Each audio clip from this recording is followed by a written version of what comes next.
पहले हमारी परिभावना सुने।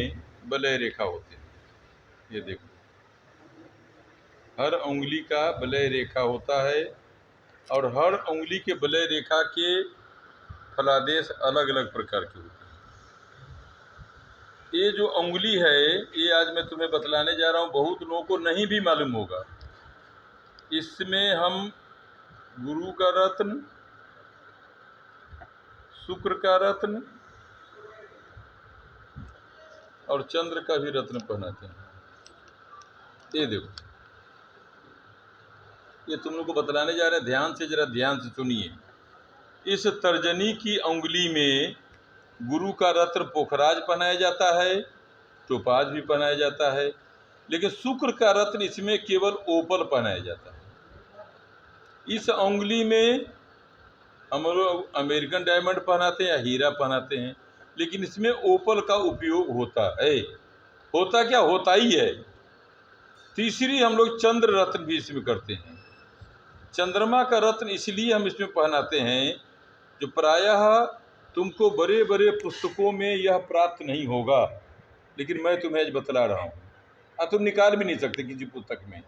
जिस जातक को शादी करने के उपरांत बहुत दिनों तक संतान की प्राप्ति न होती हो, या संतान गर्भ में आने के बाद भी 2 या 3 महीने के बाद नुकसान हो जाया करता हो, या उस संतान का ग्रोथ न बनता हो। एक तो हम लोग मंगल शुक्र कारक भी मान लेते हैं, सूर्य कमजोर का भी मानते हैं, लेकिन चंद्रमा और गुरु भी संतान कारक ग्रह माना गया है। गुरु भी संतान कारक ग्रह माना गया है। और चंद्रमा और गुरु के अंगुली में यदि चंद्र का कौन है यार जाए तो गज केसरी योग होता है। गज केसरी का अर्थ हाथी ही नहीं होता। गज केसरी का अर्थ होता है हाथी के समान उन्मुक्त, हाथी के समान गंभीर, हाथी के समान देवताओं का सवारी करने वाला एवं हाथियों के समान अच्छे अच्छे स्थानों पर परिसीमन या भ्रमण करने वाला, इस प्रकार का जातक संस्कारी जन्म लेता है। इसको कहते गज केसरी योग। दूसरी बात, चंद्रमा रत्न धारण करने से कभी कभी मंगल जब बहुत अशांत हो अथवा गुरु के राशि पर चंद्रमा कमजोर हो, या किसी जातक के संतान भाव में चंद्रमा कमजोर हो। चंद्रमा शीतल कारक ग्रह भी माना गया है। चंद्रमा को हम शीतल कारक ग्रह मानते हैं। बहुत लोगों का शुक्र कमजोर हो या शुक्र अत्यधिक गर्म हो तो संस्कार रूप में संतान जन्म में बाधक होता है। या कभी कभी गुरु किसी स्थान पर नीच का बैठ जाए तो हम लोग चंद्रमा के द्वारा उस गुरु को शीतलता प्रदान करके और गर्भकारक स्थान को बल प्रदान करते हैं। तो जिस जातक के जीवन में शादी के उपरांत बहुत दिनों तक बच्चों का सुख प्राप्त न हो, या बारंबार गर्भाधान होने के बाद भी संतान का नुकसान होता हो, बारंबार शिक्षा सुंदर प्राप्त होने के बाद भी शिक्षा के क्षेत्र में बल प्रदान न हो, गुरु सुंदर होने के बाद, शुक्र सुंदर होने के बाद भी आजीविका के क्षेत्र में, शिक्षा के क्षेत्र में, विवाह के क्षेत्र में, माता पिता के प्रेम के क्षेत्र में अथवा संतान उत्पत्ति के क्षेत्र में यदि क्लेश हो। क्यों कहे, ये तुम देखो, ये मेष राशि मंगल कारक स्थान है। मंगल गर्भ को भी नुकसान करता है। हमने तुमसे इसीलिए कहा जो मंगल भी गर्भ को नुकसान करता है।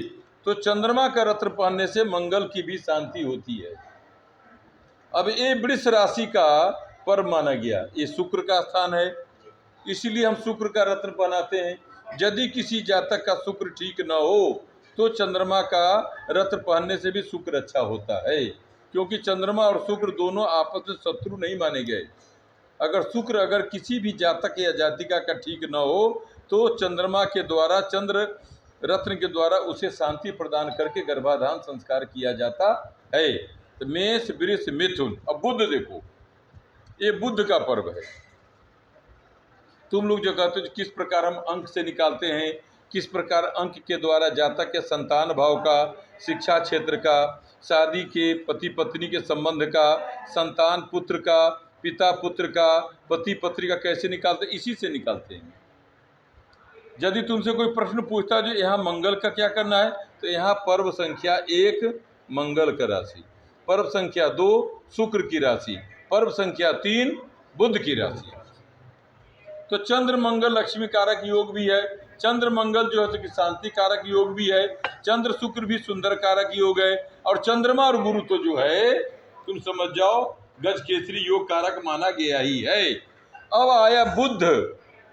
कभी कभी बुध क्या करता है, गुरु और बुध में डाइवर्ट जब होता है तो उसको बुध को शांत करने के लिए हम लोग चंद्रमा के रत्न का उपयोग करते हैं।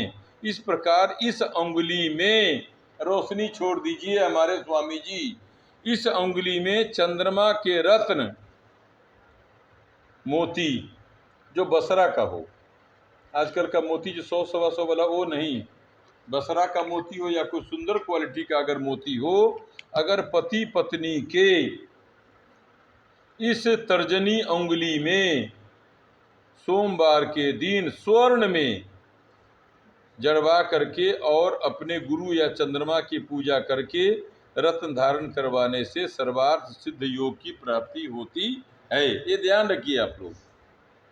ये हम नहीं कहने जा रहे हैं जो कि चंद्रमा का रत्न धारण करने से ही संतान की प्राप्ति होती है, ऐसा शुभ कारक योग आता है। ये हमने व्याख्या करके भी बतलाया है। यदि बार बार गर्भाधान संस्कार होने के बाद भी नुकसान हो मंगल के द्वारा, उसमें भी चंद्रमा शीतलता प्रदान करता है।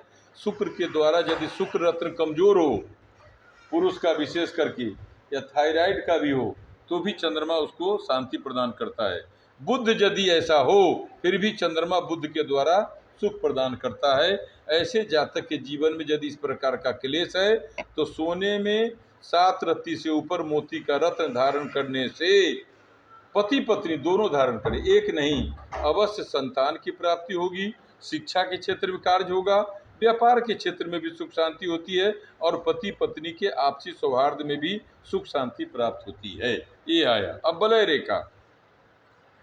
शुक्र बलय रेखा के जातक ऐसे भी सर्वगुण संपन्न, विद्वान, अति गंभीर और लोगों का आदर सम्मान करने वाला, सुंदर लोगों के साथ संस्कार पूर्वक संगति करने वाला, और उच्च शिक्षा संस्थानों में उच्च स्थानों पर सुंदर प्राप्त करने वाला बलय रेखा होता है। क्योंकि इसमें मंगल का भी उपयोग है, शुक्र का भी उपयोग है, बुध का उपयोग है। गुरु बुध योग से जातक अत्यंत बुद्धिमान भी होता है, गंभीर भी होता है। क्यों? चंद्रमा बुध हो। शुक्र चंचल कारक है, लेकिन शुक्र भी कभी कभी ऐसे जातक को मेडिकल के क्षेत्र में, पर्यावरण के क्षेत्र में, या मंगल है तो सैनिक के क्षेत्र में, या पुलिस विभाग के क्षेत्र में, अन्य प्रकार के बहुत सारे क्षेत्रों का क्रियाकलाप यह बलय रेखा माना गया है। बलय रेखा का मतलब एक गुरु के ही संबंधी या गुरु से संबंधित स्थान को ही यह बलय रेखा प्राप्त नहीं कर पाता। इसमें मंगल भी सहयोगी है, शुक्र भी सहयोगी है, तो बुध भी सहयोगी है। इसलिए हम लोग चंद्रमा का कारक ग्रह, यदि चंद्रमा किसी भी प्रकार से जातक के जीवन में, जैसे ये रेखा है, यही रेखा गुरु चंद्रमा गज केसरी योग है। अब संतान कारक भाव में हम लोग देखेंगे तो जैसे मंगल में, तो मंगल यहाँ भी इसको स्पर्श कर रहा है, शुक्र यहाँ भी इसको स्पर्श कर रहा है, मंगल यहाँ से भी स्पर्श करता है, तो चंद्रमा यहाँ से भी इसको स्पर्श करता है। अनेक प्रकार के क्रियाओं को देखने के बाद इस स्थान के स्वामी को इस प्रकार का योग होता है। लेकिन ये जरूर है जो चंद्र का रत्न धारण करने से यदि जातक के जीवन में, हम कभी कभी कर्म, तो जातक के जीवन में यदि पति पत्नी के बीच में आपसी सहिष्णुता की कमी हो, इस अंगुली में विशेष करके मैं बताता हूँ, ये हमारी प्रक्रिया अपनाई हुई है। यदि चंद्रमा का सुंदर रत्न अगर पति पत्नी पहने तो उनके जीवन में शांति प्रदान होती है।